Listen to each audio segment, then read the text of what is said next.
안녕하십니까, 이진우입니다. 만약 세입자가 지금 살고 있는 집의 집주인에게 2년 더 살겠다고 임대차 계약 갱신권을 활용해서 계약 갱신을 요구했는데, 그러마 하고 나서 그 이후에 집주인이 바뀌어버렸습니다. 그럴 때 새로 바뀐 집주인은 본인이 직접 들어와서 산다는 실거주를 이유로 이전 세입자의 계약 갱신 요구를 거절할 수 있을까요? 아닐까요? 종전에는 여기에 대해서는 세입자의 권리가 강하다는 쪽이었지만, 여기에 대한 대법원 판결이 처음 나왔는데 결론은 집주인의 손을 들어줬습니다. 잠시 후에 이 판결 내용을 자세하게 들어보겠습니다.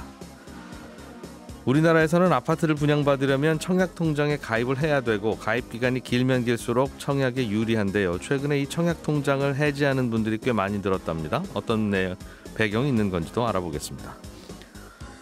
정부가 주식시장에 새로 상장하는 IPO 제도에 변화를 주기로 했습니다. 기관 투자자들의 이른바 뻥튀기 청약을 막고 상장하는 기업들의 적정한 공모가를 찾아보겠다는 게 핵심인데, 어떤 내용인지 또 실제로 효과가 어느 정도 있을지 이 내용도 들어보죠. 12월 20일 화요일 손에 잡히는 경제, 광고 잠깐 듣고 시작합니다. 오늘도 경제 뉴스들 재미있게 정리해 보겠습니다. MBC의 양효걸 기자, 손에 잡히는 경제의 박세훈 작가, 한국경제신문 나수지 기자, 이렇게 세 분과 함께합니다. 어서 오세요. 네, 안녕하세요. 자, 이렇게 세 분이 모여서 경제 뉴스 한 너댓 개 정도 하고 가는 게 좀 아깝긴 합니다. 저는 개인적으로. 이분들이 더 할까요? 이분들 있으면 한 1시간은 해도 될 것 같은데. 나 기자님, 요즘 그 청약통장 깨는 분들이 많이 늘었습니까? 네, 이 청약통장 가입자 수가 사상 처음으로 줄고 있다. 이 소식을 지난 8월에 김현우 소장님이 전해주시기도 했는데, 이 최근에는 훨씬 더 빠른 속도로 청약통장이 사라지고 있습니다. 이때 7, 8월만 해도 한 달에 10,000개 정도 청약통장이 줄어들었고, 그래서 그때만 해도 이전에는 청약통장이 늘면 늘었지 줄어든 적은 없어서 그때도 깜짝 놀랄 만한 뉴스였는데, 지난 10월을 보면 갑자기 14만 개가 사라졌고요. 지난달에는 21만 개나 되는 청약통장이 한꺼번에 줄어들어 버려서 이거 대체 왜 이러는 거지 하는 분석들이 나오고 있는 상황입니다. 그러니까 해지를 하는 거죠, 해지를. 네, 가입자 왜? 수도 줄고 해지도 하고. 네. 새로 가입하는 분들도 줄고. 네. 해지하는 분들은 왜 해지하죠? 이게 사실 해지할 때 왜 해지하세요? 이렇게 물어보진 않으니까 정확한 이유는 알 수 없는데, 여러 가지 가능성을 좀 따져볼 수는 있을 것 같습니다. 뭐 예를 들어서 청약통장 가입자 수 자체가 줄어드니까 이거는 인구가 줄면서 나타나는 자연스러운 현상일 수도 있고요. 또 뭐 예전에야 인구가 계속 늘어나니까 청약통장이 매년 늘어나는 게 당연했지만 추세가 바뀐 거다, 이렇게 볼 수도 있는 거고, 아니면 분양 물량이 많아져서 청약에 당첨되거나 집을 사서 청약통장 더 이상 필요 없어진 사람이 청약통장에 새로 가입하는 사람보다는 많아져서일 수도 있기는 합니다.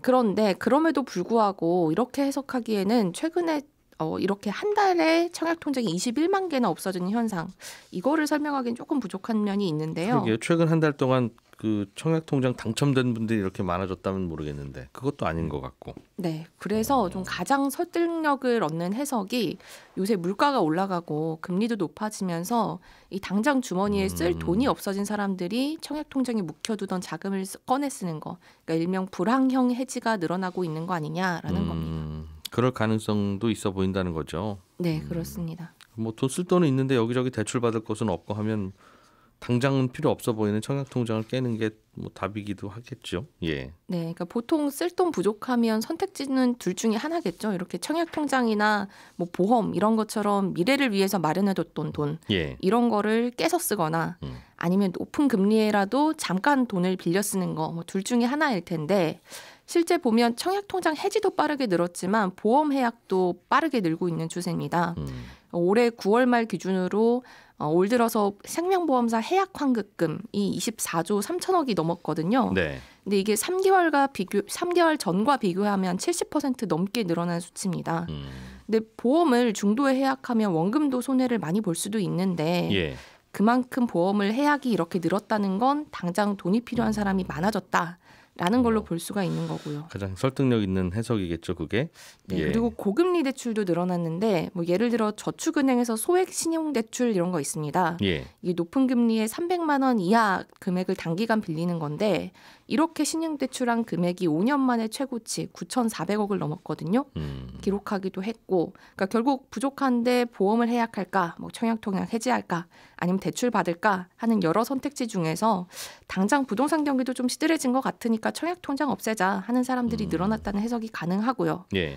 또 여러 선택지 중에 그럼 왜 굳이 청약통장을 많이 해약할까를 생각을 해보면 금리가 낮습니다. 그러니까 지난달에야 청약통장 이율이 연 2.1%로 오르기는 했지만 이게 2016년부터 연 1.8%에 묶여 있거든요.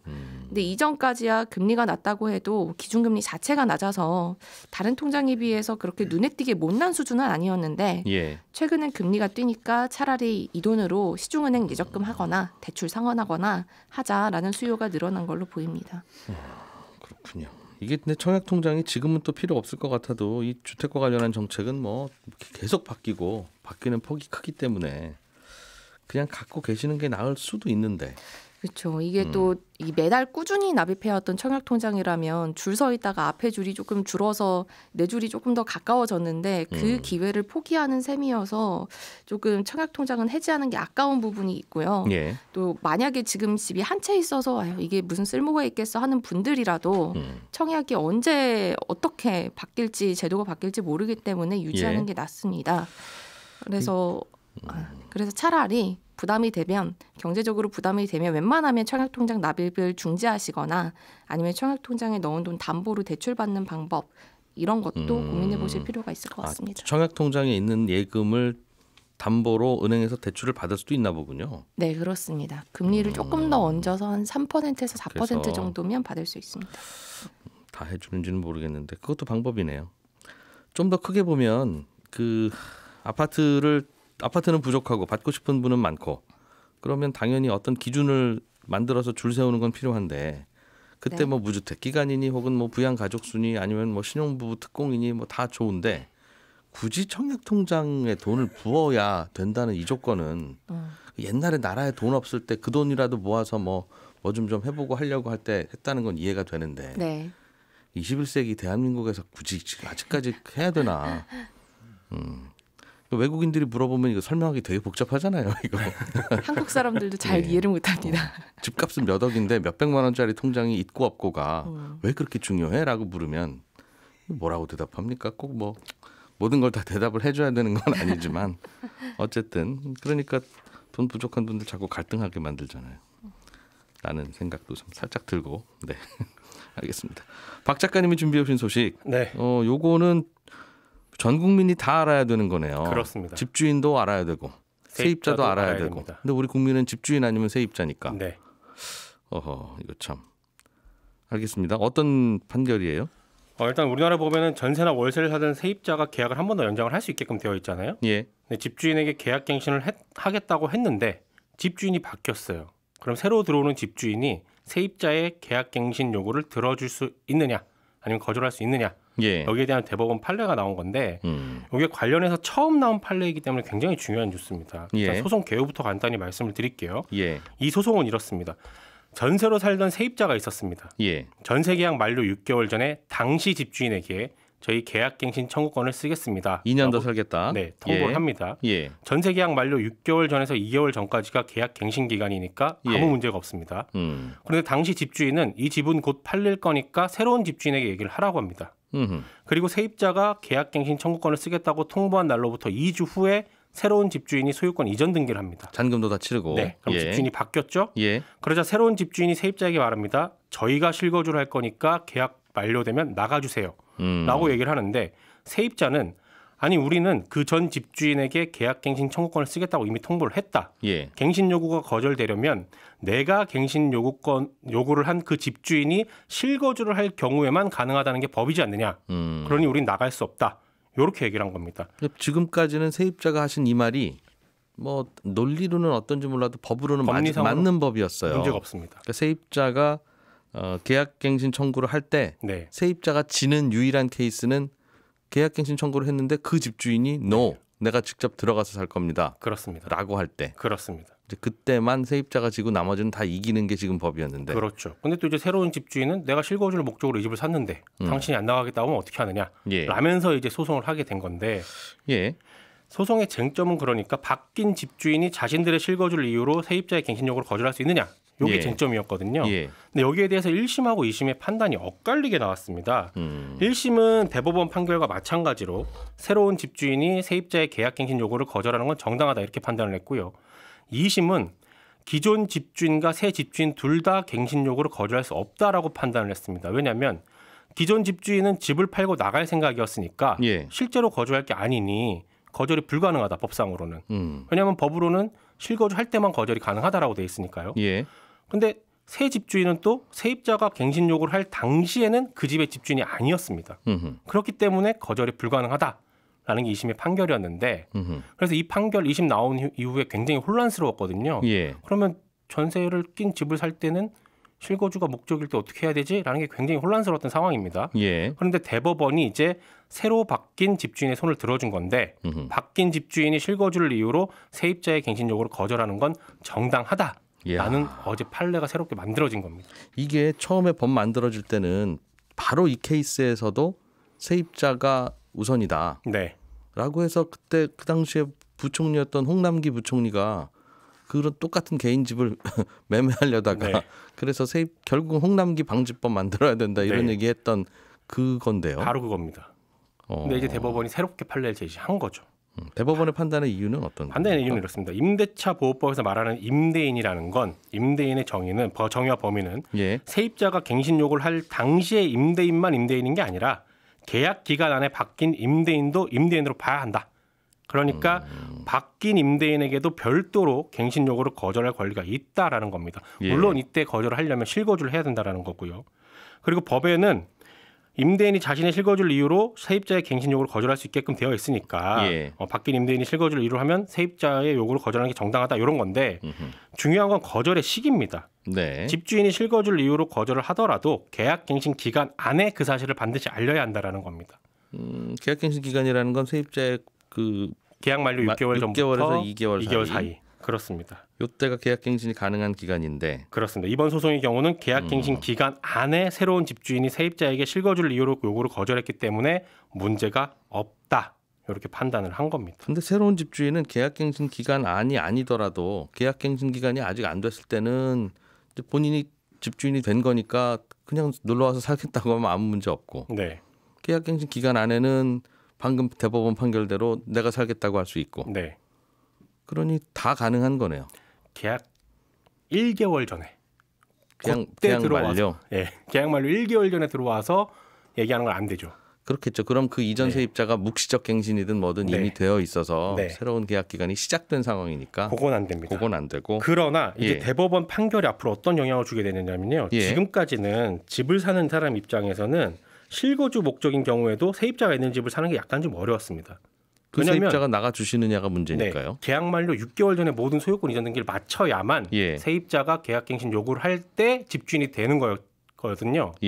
그런데 이제는 2개월 전까지만 소유권 이전 등기를 마치게 되면 내가 그 집의 집주인이 되는 거기 때문에 이제는 아무런 문제가 없는 거고 세입자 입장에서는 좀 난처해졌습니다. 왜냐하면 대법 판결 전에는 계약 만료 6개월 전이 되는 시점에 그냥 집주인한테 우리 계약갱신 하겠습니다. 통보만 하면 그 집주인이 집을 팔든 말든 아무 문제가 없었던 거거든요. 집주인이 직접 들어와서 사는 것만 아니면 항상 세입자가 우선이었는데 그래서 이제는 집주인이 계약갱신 기간에 통보를 하더라도 집주인이 집을 파는지 안 파는지를 유심히 살펴야 됩니다. 이렇게 되면 아이고 참. 그러면 이제 6개월 된 시점에서 세입자가 저 계속 살고 싶습니다라고 했는데 그럼 그때부터는 집주인은 알겠습니다라고 하더라도 앞으로 6개월 사이에 집주인이 이 집을 팔아버리면 새로운 집주인의 마음은 또 다를 수 있는 거니까. 그렇죠. 만약에 새로운 집주인이 나 실거주할 건데요? 라고 하면 나가게 되는 겁니다. 전국의 모든 세입자가 본인의 거주권을 위해서 집을 안 보여줄 수 있겠네요. 그렇죠. 계약 만료 2개월 전까지는 최대한 집을 안 보여주거나 누가 집 보러 오면 아유 이 집 살기 어려워요. 이 집을 왜 사요? 귀신 나와요. 뭐 이제 이런 얘기를 그런 전략이 등장을 할 수도 있습니다. 그동안에는 아유 그러면 세입자 잠깐 좀 너무 하셨네. 그렇게 할 텐데 이제 지금은 나의 거주권이 걸려 있는 문제인데 위법이 아니면 해야지 어떡하느냐. 그렇습니다. 하는 목소리에 힘을 얻을 수도 있겠고. 그렇죠. 그래서 이 법을 처음 만들 때 집주인이 세입자의 계약갱신을 거절할 수 있는 예외 조항에 새로운 집주인이 실거주를 할 경우에는 그 새로운 집주인이 세입자의 요구를 거절할 수 있다. 요 조항을 넣었다면 아마 이런 혼란이 없었을 수도 있어요. 그런 아쉬움은 이제 뒤늦게 듭니다. 아무튼 대법원 판례는 이제 이렇게 만들어지게 된 겁니다. 그래서 애초부터 2+2년 할 때 이렇게까지 세입자의 요구를 항상 들어주려는 게 정책의 취지라면 네. 그냥 4년으로 했으면 된다. 네. 그러면 4년 동안 세입자가 안심하고 살 수 있는 거고 이런 논란도 없는데 네. 2년으로는 묶어두면서 가능하면 4년 살 수 있게 법을 만들다 보니까 이리 꼬이고 저리 꼬이고 네. 그런 파편 중에 하나네요. 그렇습니다. 사실은 이게 세입자를 보호하겠다라는 게 정책의 취지였는데 지금 와서 보면 세입자를 전혀 보호하지 못하는 법이 되어버린 거죠. 알겠습니다. 알아두셔야 되겠네요. 그러면 이제. 네. 자, 양효걸 기자님, 네. 정부가 IPO 그러니까 새로 주식시장에 상장하는 방법에 네. 대한 절차를 좀 바꾼다던데 네. 뭐를 좀 바꾼다는 거예요? 네, 어제 이제 금융당국이 IPO, 근데 현재 기업 공개에서 증시 상장으로 이어지는 제도에 좀 허점이 많다. 이걸 보고 이제 개선을 좀 하겠다 이렇게 나섰는데 크게 보면 두 가지입니다. 하나는 이 공모주에 대한 뻥튀기 청약, 그러니까 실제 수요에 비해서 지나치게 이제 사자 주문이 많이 몰리는 현상이고요. 예. 두 번째는 소위 따상이라고 불리는 주가 급등 후에 다시 가격이 급락하는 이런 가격 변동성 문제를 좀 줄여보겠다는 겁니다. 그래서 우선 뻥튀기 청약 문제부터 보면 사실 올해 1월 11일부터 이틀간 진행됐던 LG 에너지 솔루션 공모 과정에서 사실 기관 투자자 대상으로 수요 예측을 좀 했었거든요. 그때 예측에 몰린 돈이 1경 5,203조 원이었습니다. 그러니까 우리가 통화량이라고 하면 이제 M2라고 해서 광의 통화를 얘기 많이 하는데 이 당시에 시중에 풀린 전체 통화량이 3,653조였는데 이거보다 4배가 많은 액수였거든요. 그러면 사실 이건 누가 봐도 좀 과열이라고 볼 수밖에 없는 거고요. 당시엔 이런 사례도 좀 있었습니다. 당시 이제 자본금 5억 원에 순자산 1억 원의 자산 운용사가 9조 5,625억 원어치 주문을 내기도 했다는 거죠. 그래서 사실 당연히 이제 기관 투자자 입장에서 보면은 돈 되는 게 뻔히 보이니까 달려들 수밖에 없는 거 아니냐 이게 생각할 수도 있지만 이게 좀 도를 넘어서 허수 청약이 보편화되면 공모가 자체가 이게 맞냐 정확한 수요 예측이 안 되고요. 고평가되면서 나중에 이 청약 경쟁률만 보고 들어갔던 개미 투자자들의 피해가 더 커진다는 겁니다. 그래서 뭐 예를 들자면 뭐 아파트 모델하우스에 사람이 바글바글 하니까 이거 되는 아파트인가 보다 하고 좀 비싸 보여도 덜컥 계약을 했는데 알고 보니까 대부분이 바람잡이였고 분양가가 좀 터무니없이 높았다. 이런 거하고 좀 비슷한 상황이라고 볼 수가 있겠습니다. 그러게요. 그동안에도 많은 이런 문제들이 지적은 되어 왔는데 이제 그때 명분은 아니 그렇게 해야 또 아파트도 좀 팔리고 그러지 그럼 아파트가 다 그렇게 안 팔리면 아파트 짓는 분들은 뭐가 되고 나라 경제가 어떻게 돌아가겠습니까? 그 좀 바람 좀 잡힌 걸 그걸 뭐라고 하세요? 하는 게 지금까지의 논리였어요. 좀 흥행이 좀 되려면 그렇게 해야 된다는 거였는데 일단 뭐 기관 투자자들 입장에서는 아까 말씀드렸듯이 고수익이 기대가 되니까 당연히 한 주라도 좀 이렇게 더 잡기 위해서 베팅하는 게 좀 당연하다 볼 수 있는데 사실 기관 투자자들은 증거금을 이제 개인 투자자랑 달리 좀 안 내도 되고요. 그래서 일단 지르고 보자 이런 분위기가 강했습니다. 근데 금융당국이 사실 이런 행위 자체가 뻥튀기 공모가를 만든다 이렇게 보고 있고 내년 4월부터는 이 기관 투자자들이 실제 이 공모주를 살 돈이 있는지 그러니까 주식 배정 전에 좀 따져보자 이런 거고요. 그 다음에 이제 그 수요주 예측 조사할 때 뭐 얼마쯤 갈 것 같냐, 얼마나 살 의향이 있냐 이렇게 물어보는데 정확하게 이제 공모가 안 쓰는 곳들은 좀 불이익을 주겠다. 이렇게 어제 대책을 좀 내놨습니다. 지금까지는 주관사들이 그냥 좀 잘 보여야 되는 기관한테는 더 갖다 주고 형님 지난번에 도와주셔서 고맙습니다 하고 그냥 주고 그런 관계가 뻔하니까 성의껏 그 공모가를 뭐 수요 예측에 참여하지도 않고 그런 거였다는 거죠. 네, 맞습니다. 또 어떤 변화가 있습니까? 일단 가격도 이제 좀 손보기를 했는데 가격 시스템이 이제 아까 말씀드린 따상 이 상장일 주식 시장 딱 열리면 시작하는 이제 시초가 이게 이제 원래는 공모가의 위로는 200% 그러니까 두 배 이상 더 올라갈 수 없도록 돼 있었거든요. 근데 여기에 만약에 시초가에서 일일 변동폭인 상한가를 적용하면 최대 260%까지가 이제 최고 가격이었습니다. 이른바 따상이라고 따상이죠. 하는 더블 한번 가고 그 다음 날 또 상한가 치면 따상상 뭐 이렇게 불렀는데 이걸 풀어서 아예 아래로는 60% 위로는 400%까지 이 변동이 가능하도록 한다는 겁니다. 첫날. 네, 첫날입니다. 이 가격 제한 폭을 풀면 이거 더 요동치는 거 아니냐 이렇게 생각하실 수도 있는데 우리가 강 상류 댐을 좀 생각해 보면 이 비가 많이 오면 수문 열고 흘려 보내면 자연스럽게 하류로 흘러 들어갈 걸 현재는 시초가 상한으로 한번 막고 또 상한가로 또 한 번 막고 이게 물을 한껏 막고 있다가 다음 날 9시에 또 한꺼번에 수문을 여는 것과 마찬가지다. 그러니까 오히려 수량이 한꺼번에 쓸어내리듯이 가격 변동폭이 크다는 건데 오히려 이렇게 그냥 제한을 풀어버리면 한꺼번에 쏟아지는 부작용이 사라지면서 이 균형 가격으로 복귀가 더 쉬울 거라는 그런 전망인 겁니다. 그래서 미국 주식시장은 아예 상한가 하한가 없잖아요. 없습니다. 하루에도 10배도 뜰 수 있고. 네. 야 그러면 뭐 난리 나는 거 아니야라고 하지만 네. 뭐 그냥 계속 돌아가는 주식시장. 오히려 이제 정상 가격으로 찾아가는 시간이 더 짧아진다는 거거든요. 오히려 네. 작전 세력들은 상한가 10% 딱 만들어 놓으면 거기까지만 올리면 오늘 숙제 끝이니까 네. 그리고 오히려 털고. 하기가 쉽죠. 네. 그렇군요. 알겠습니다. 네. 근데 뭐 시장을 전반적으로 좀 안정화시키겠다고 한 건 이해는 되는데 네. 아까도 말씀드렸지만 이 시장이 좀 그렇게 구정물도 좀 있고 그래야 또 돈도 몰리고 네. 그러면서 새로 상장하는 기업도 있죠. 뭐 이제 네. 이런 논란도 좀 있었을 텐데. 이게 지금 그 당시에 이제 LG 엔솔하고 그때 분위기가 완전히 다른 상황이거든요. 그래서 예. 올해 IPO를 철회한 기업만 사실 현대 엔지니어링 13곳에 달합니다. 그리고 분위기도 많이 확 가라앉았고요. 근데 이런 상황에서 이게 문제는 사실 과잉 유동성인데 가격 변동폭 확대로 해결하는 게 맞냐, 잘못된 처방 아니냐 이런 거고 사실 아까 말씀하신 대로 이게 지금 과잉 유동성 상황도 아닌데 수요 예측만 더 엄격하게 하면 예. 가뜩이나 흥행이 어려운 상황에서 찬물까지 끼얹는 거 아니냐. 그래서 청약 수요가 더 줄면서 전체적인 IPO 시장이 위축으로 갈 거다. 이런 전망들이 계속해서 나오고 있습니다. 그렇군요. 이렇게 되면 또 이제 스타트업 창업도 어려워질 거고 왜냐하면 투자를 하는 분들은 결국 IPO에서 엑싯을 하기 위해서 투자를 할 텐데 그분들도 아유 여기다가 이제 투자했다가는 돈도 못 찾겠구나 네. 하게 되고 네. 또 그런 자본 조달이 더 어려워질 어려워질 수도 있고 네. 그러나 또 자꾸 이런저런 문제가 발생하니 또 가만히 있을 수는 없고 네. 그런 문제였군요.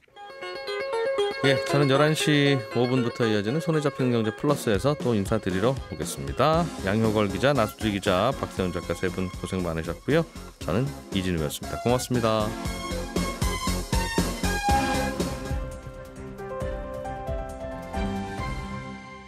경제를 생각하는 사람들의 즐거운 습관. 이진우의 손에 잡히는 경제.